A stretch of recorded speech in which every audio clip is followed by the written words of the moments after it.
Krishna Productions presents a narration of the book Harinam Chintamani, or The Touchstone of the Holy Name, written by Srila Bhaktivinoda Thakur. Harinam Chintamani was translated from Bengali verse into English prose by His Holiness Bhanu Swami, a devotee of the International Society for Krishna Consciousness, and also published by him. This work might otherwise be entitled How to Chant the Holy Name Perfectly and Achieve Ecstatic Love of God, for this is exactly what it teaches. After hearing it, one clearly knows what one must do and not do to achieve spiritual perfection through the process of chanting the holy name.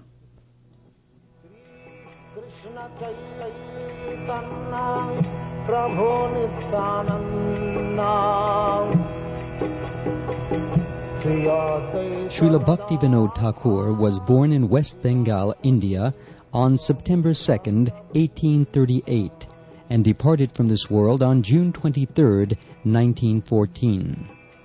He was sent here from the spiritual world by Lord Sri Krishna Chaitanya Mahaprabhu to restore the worship of Lord Krishna to its proper central place in the lives of cultured Indians, and to sow the seeds of its propagation throughout all nations of the world.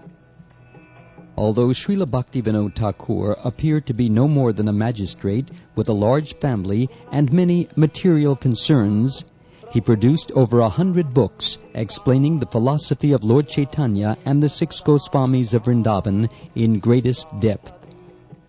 In his songs and poems, he described his states of ecstatic emotion and realization, which the acharyas in our line of disciplic succession have confirmed to be pure expressions of the highest understanding of love of Godhead and non-different from the vibration of Vedic literature.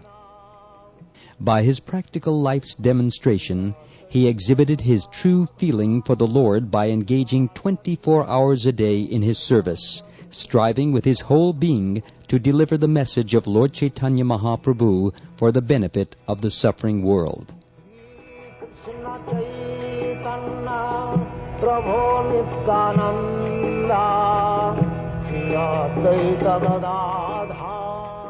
However, it was through the indomitable efforts of His Divine Grace, A.C. Bhaktivedanta Swami Prabhupada, who founded the Worldwide International Society for Krishna Consciousness and wrote and published numerous Vaishnava literatures, that Srila Bhaktivinoda Thakur's desire was fulfilled.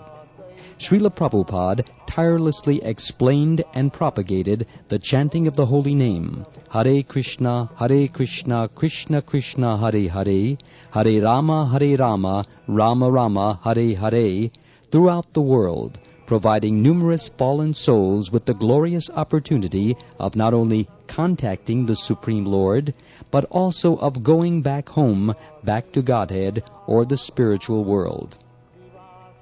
This recording is about just that, perfecting one's chanting of the holy name and achieving pure love of Lord Krishna and his intimate companions. This leads to the highest fulfillment and happiness of the soul, which can never be affected or disturbed by the activities of the material world.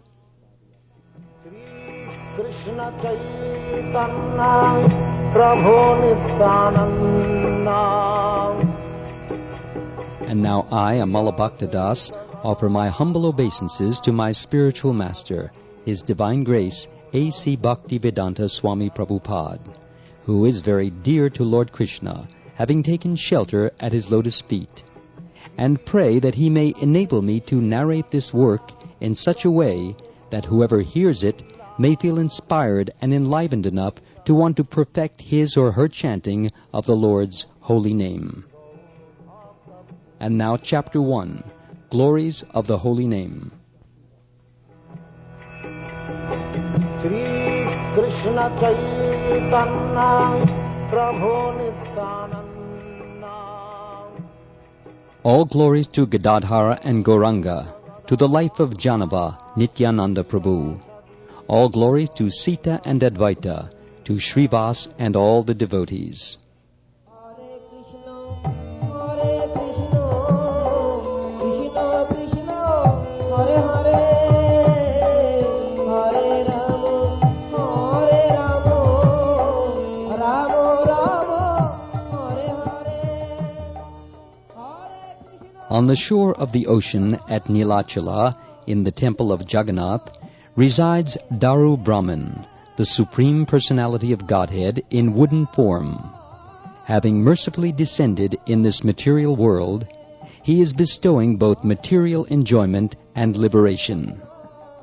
At this same Dham, in order to give good fortune to mankind and make known the Dharma of Kali Yuga, Sri Chaitanya, the Supreme Personality of Godhead in the form of a sannyasi, came and set up residence in the house of Kashi Mishra. There, along with his devotees, he gave out love of Godhead to all, just as a desire tree gives treasure freely. There the Lord took great care to present the proper spiritual teachings to the living entities. This he did by making various devotees explain different aspects of service. In this way, on his mouth, he taught the concept of rasa. Through the Sarvabhauma, he taught the real principle of liberation. Through Swami in Vrindavan, he taught the details of Ras, and through the mouth of Haridas, he taught the full glories of the holy name.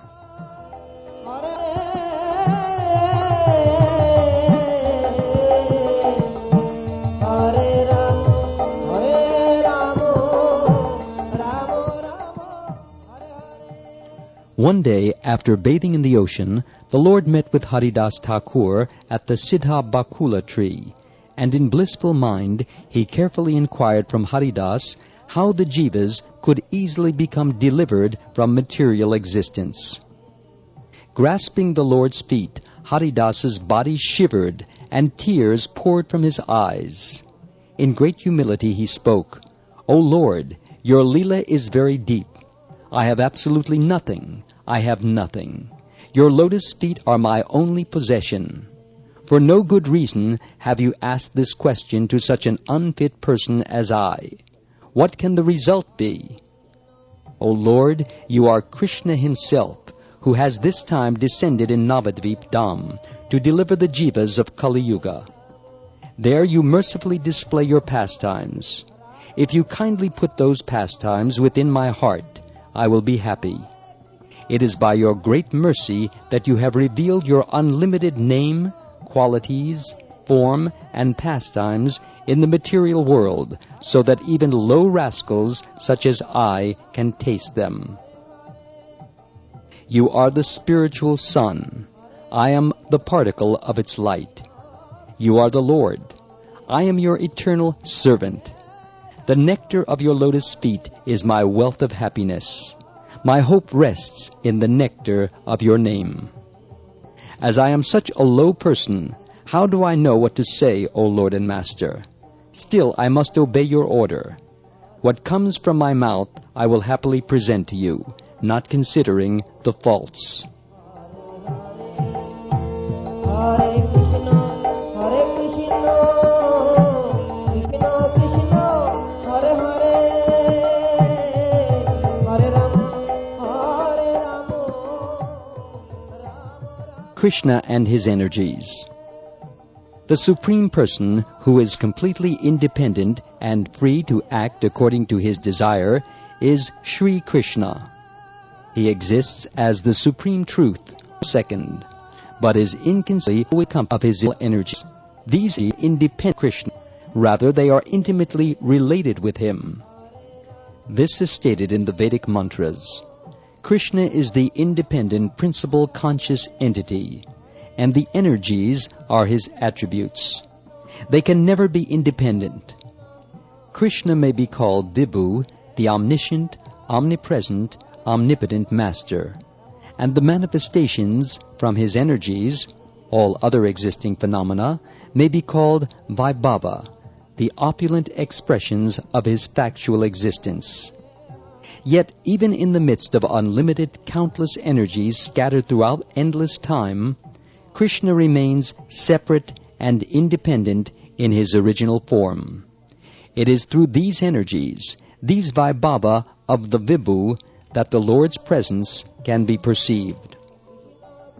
The manifestations from Krishna's energies are of three types: Chid Vaibhava, or spiritual manifestations coming from Krishna's spiritual potency; Achid Vaibhava, or the dull, unconscious material world; and Jiva, or countless souls, small particles of spirit.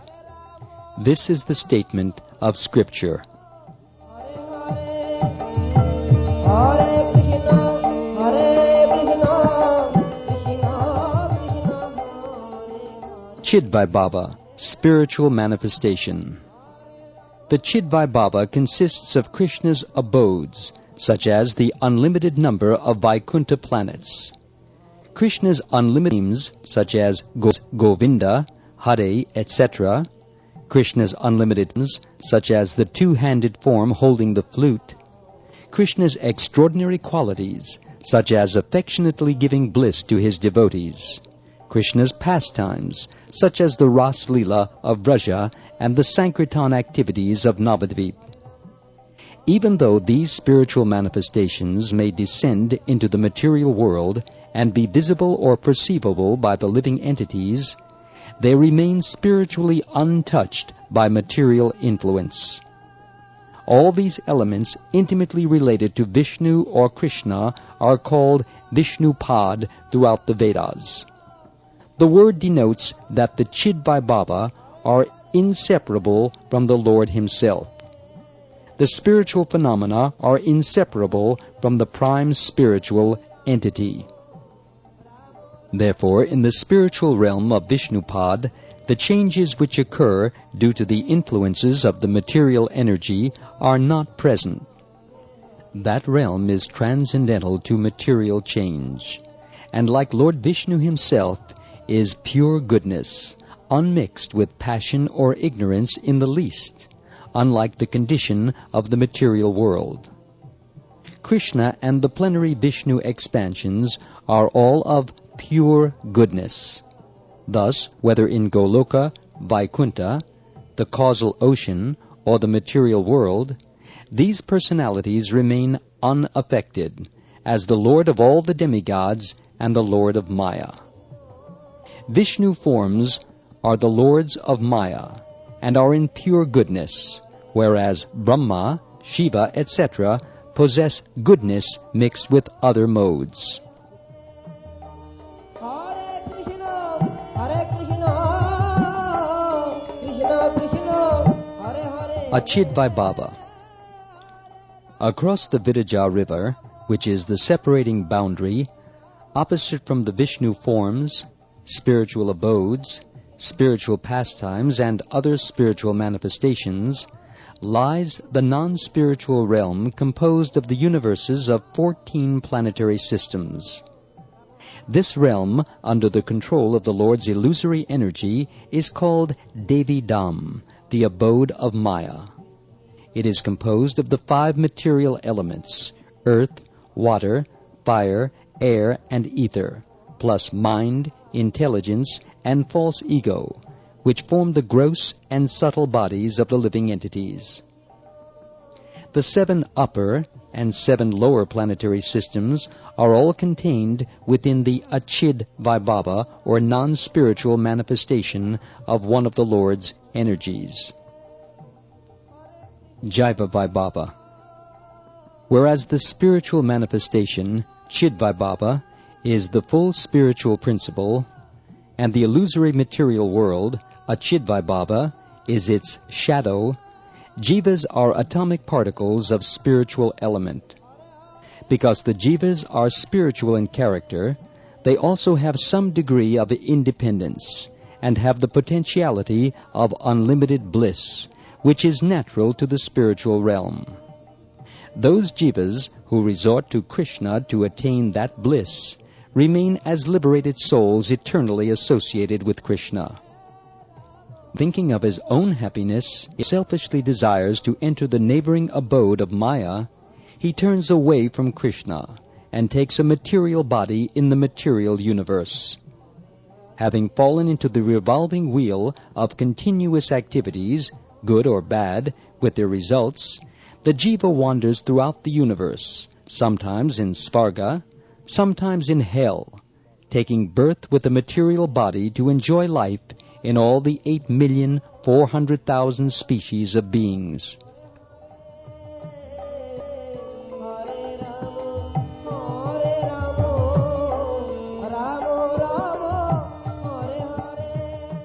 But as you are the Lord, the controller of the jivas, and the jivas are your energies, you are always thinking of their welfare. Whatever happiness a jiva may seek, you kindly bestow it. Therefore, one who desires impermanent happiness in the material world achieves it without difficulty by the Lord's mercy.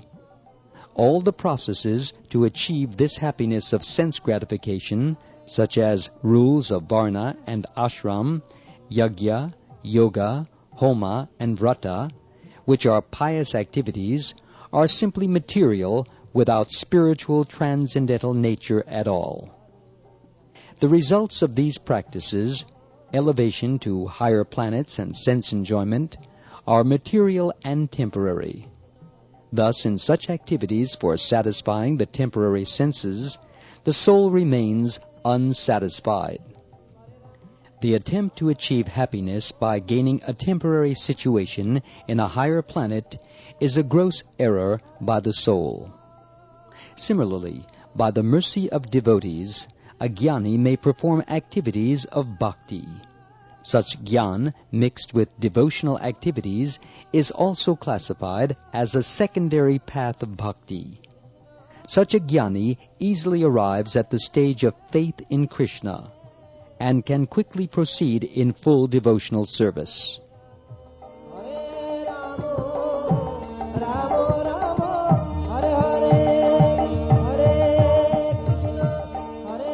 The servant jivas, desiring the trifling fruits in the hell of the material world, reject their master, but Krishna, knowing what is best for their welfare, forces them to give up the enjoyment or bhukti resulting from fruitive activities, karma, and the liberation, mukti, resulting from speculative endeavors or jnana, and at last bestows the sweet fruit of devotion to Krishna or bhakti.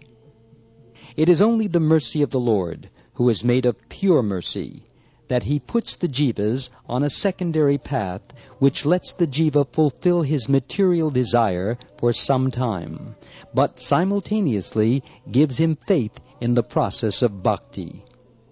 If it were not for the mercy of the Lord, how could the living entities ever become pure and enter their position of happiness in the spiritual realm? In the Satya Yuga, the Lord supplied the process of meditation, by which the rishis became purified. Attaining purification, the Lord gave the treasure of bhakti. Similarly, in the Treta Yuga, the Lord arranged for purification by performance of sacrifices. And in Dvapara Yuga, the Lord gave temple worship for purification, as paths leading to bhakti. But seeing the pitiful jivas in the Kali Yuga, the Lord gave up hope in the process of karma, jnana, and yoga. In Kali Yuga, such troubles as short life, many diseases, decreased intelligence and strength, afflict all jivas. Therefore, the secondary paths of karma and jnana, the practices of varnashram, sankhya, yoga, and jnana, mixed with a little devotional activity, are too narrow and obstructive. The only result in Kali Yuga of these paths is deviation from the path of bhakti. Thus, if one takes to these paths in hope of success in the Kali Yuga, life will simply become difficult for the jivas.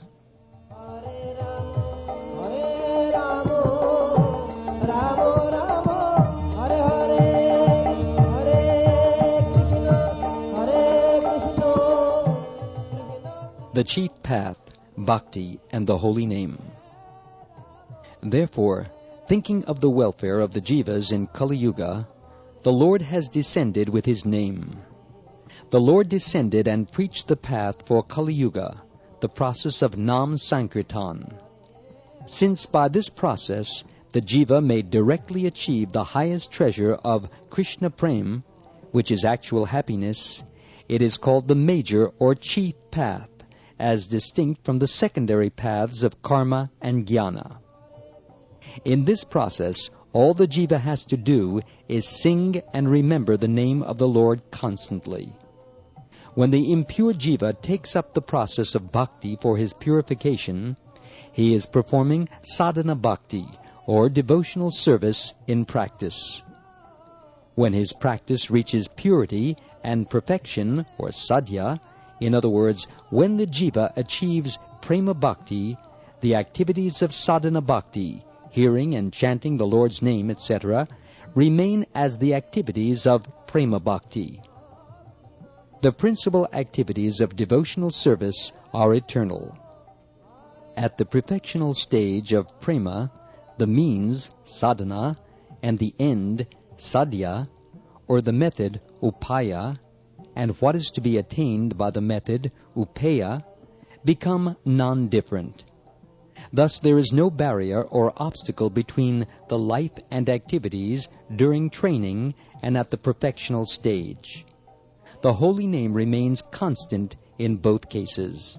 In this way, the Jiva can easily transcend the material world.